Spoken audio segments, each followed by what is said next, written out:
Assalamualaikum warahmatullahi wabarakatuh. Om Swastiastu, Namo Buddhaya, Salam Kebajikan untuk kita semuanya. Sebelumnya, perkenalkan nama saya Rudi Hidayat dengan NIM 414123004. Dan di video kali ini adalah video tugas ekonometrika kelas 4F dengan Dr. Lampu, Dr. Aliuddin SPMP, dan asisten praktikum Mas Lutfi Azhara. Dalam video kali ini, saya akan memberikan tutorial bagaimana caranya untuk menguji COP12 menggunakan SPSS. Oke, langsung saja masuk ke contoh kasusnya. Di sini contoh kasusnya adalah seorang peneliti melakukan penelitian tentang estimasi fungsi produksi padi sawah di Provinsi Banten, yang dimana terdapat 4 variabel independen, yaitu variabel luas lahan, variabel benih, variabel pupuk, dan variabel tenaga kerja. Dan di contoh kasus ini, eh, kami mengambil 30 sampel yang didapatkan secara langsung dari petani. Dan berikut adalah datanya. Oke, mungkin langsung saja masuk ke tutorial ya. Tutorial yang pertama, teman-teman copy terlebih dahulu datanya ke Excel. Setelah itu, teman-teman copy datanya dan masukkan ke dalam SPSS-nya.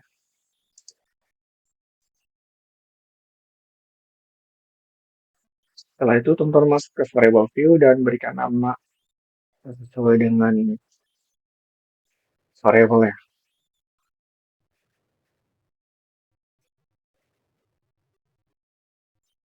Kemudian untuk di bagian desimal, kita klik 0 semua.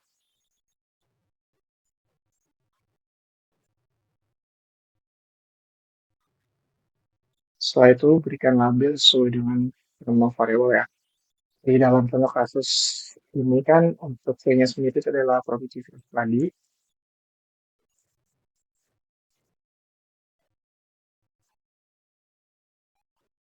Kemudian untuk S1-nya itu luas lahan. V-nya benih,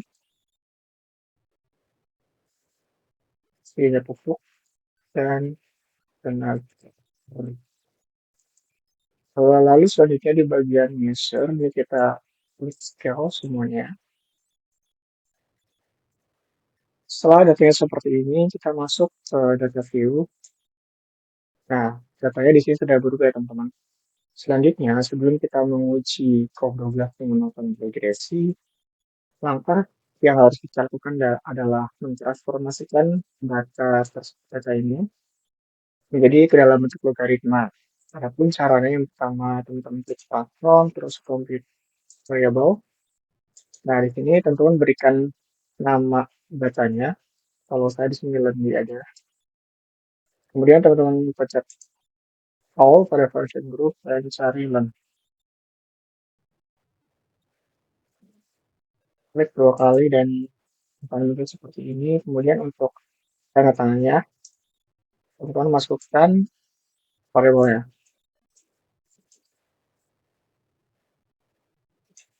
Oke, karena datanya sudah berhasil transform dan kita tinggal mentransformasinya saja datanya sampai dengan S4 untuk cara yang sama.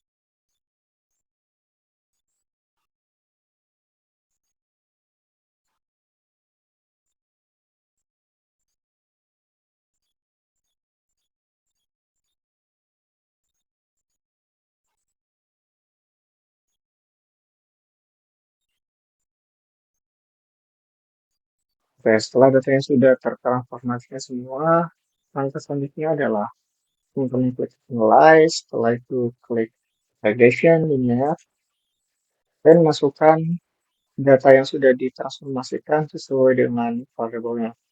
Untuk variabel Y sendiri kan masuk ke dependent dan variabel X itu kita masukkan ke dalam variabel independent.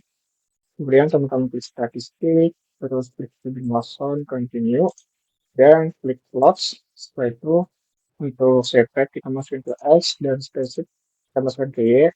Setelah itu teman-teman klik normal probability plot dan klik oke.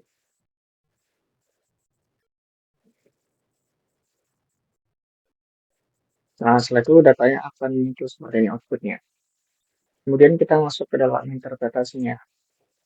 Untuk selanjutnya itu masuk ke dalam interpretasi. Yang pertama ada model summary, yang dimana R-nya itu didapatkan sebesar 0,95, yang dimana hal tersebut menunjukkan hubungan positif yang sangat kuat antara variabel independen dengan variabel dependen. Kemudian untuk R square itu didapatkan nilai sekitar 0,912 atau 91,2%, di mana hal tersebut menunjukkan bahwa variabel luas lahan, benih, pupuk, dan tenaga kerja secara bersama-sama mampu menjelaskan variasi produksi padi sebesar 91,2%. Dan sisanya sekitar 8,8% itu dijelaskan oleh variabel lain yang tidak dimasukkan dalam model. Lalu selanjutnya untuk radius R square itu didapatkan nilainya sekitar 0,898 atau 0,9,8%, yang dimana R square ini yang telah disesuaikan dengan jumlah variabel dan ukuran sampel menunjukkan model baik karena bernilai positif. Dan kemudian untuk standar error estimate itu didapatkan nilainya sekitar 0,16503, yang dimana artinya kesalahan dalam memprediksi produksi padi sebesar 0,16503. Semakin kecil nilainya, semakin tepat model dalam memprediksi variabel produksi padi. Lalu selanjutnya untuk interpretasi dari model ANOVA itu didapatkan nilai F itunya sebesar 64,674 dan untuk F tabelnya itu 2,991. Yang mana F hitung dalam kasus ini itu ternyata lebih besar daripada F tabel. Dan untuk nilai signifikasinya itu didapatkan sekitar 0,000 dan untuk nilai signifikasinya juga lebih kecil daripada nilai alfanya atau 0,05. Yang dimana hal tersebut berarti bahwa modul regresi signifikan variabel luas lahan, benih, pupuk, dan tenaga kerja secara bersama-sama sehingga memiliki pengaruh yang signifikan terhadap produktivitas padi. Lalu selanjutnya untuk interpretasi dari koefisien sendiri didapatkan model fungsi koprobabilitasnya, yaitu adalah ln Y sama dengan 0,875 ditambah 0,857 dan X1 ditambah 0,067 dan X2 dikurangi 0,011 dan X3 ditambah 0,025 dan X4. Nah, yang dimana nilai konstanta yang diperoleh itu sebesar 0,875 dengan tingkat signifikasi sebesar 0,548, yang dimana nilai signifikasi itu lebih besar daripada 0,05, yang artinya tidak signifikan, menunjukkan bahwa nilai konstanta tidak memiliki makna yang berarti dalam model regresi. Lalu selanjutnya untuk nilai koefisien luas lahan itu didapatkan sekitar 0,857 dengan tingkat signifikasinya sebesar 0,01, yang dimana nilai tingkat signifikasi luas lahan ini ternyata lebih kecil daripada nilai alfanya, yaitu 0,05, yang berarti signifikan. Nilai beta yang didapatkan dari luas lahan itu sekitar 0,887, yang dimana menunjukkan pengaruh yang kuat. Artinya, setiap kenaikan satu unit luas lahan akan meningkatkan produktivitas padi sebesar 0,857. Lalu selanjutnya untuk nilai koefisien benih diperoleh 0,067 dengan tingkat signifikasi sebesar 0,803. Di mana nilai signifikasinya itu ternyata lebih besar daripada alfa, yang berarti tidak signifikan. Artinya, setiap kenaikan satu unit ini akan meningkatkan produktivitas padi sebesar 0,067 dengan asumsi variabel yang tetap. Di mana koefisien benih ini memiliki pengaruh yang positif namun tidak signifikan.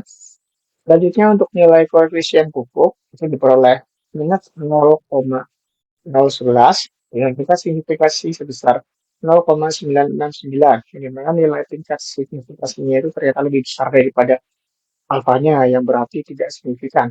Artinya setiap kenaikan satu unit pupuk akan menurunkan produktivitas padi sebesar 0,011 dengan asumsi variabel lain tercek memiliki pengaruh negatif dan tidak signifikan. Lalu selanjutnya untuk koefisien tenaga kerja itu diperoleh 0,025 dengan tingkat signifikasinya sebesar 0,908 yang dimana nilai tingkat signifikasinya ternyata lebih besar daripada alfa yang berarti tidak signifikan. Artinya, setiap kenaikan satu unit benih akan meningkatkan produktivitas padi sebesar 0,025 dengan segi variabel lain tetap, memiliki pengaruh positif namun tidak signifikan. Baik, mungkin itu saja pemaparan yang dapat saya sampaikan. Semoga apa yang saya sampaikan ini dapat menambah wawasan teman-teman terkait dengan bagaimana caranya untuk menguji progres menggunakan SPSS. Mungkin itu saja. Sekian dari saya, kurang lebih mohon maaf. Wassalamualaikum warahmatullahi wabarakatuh.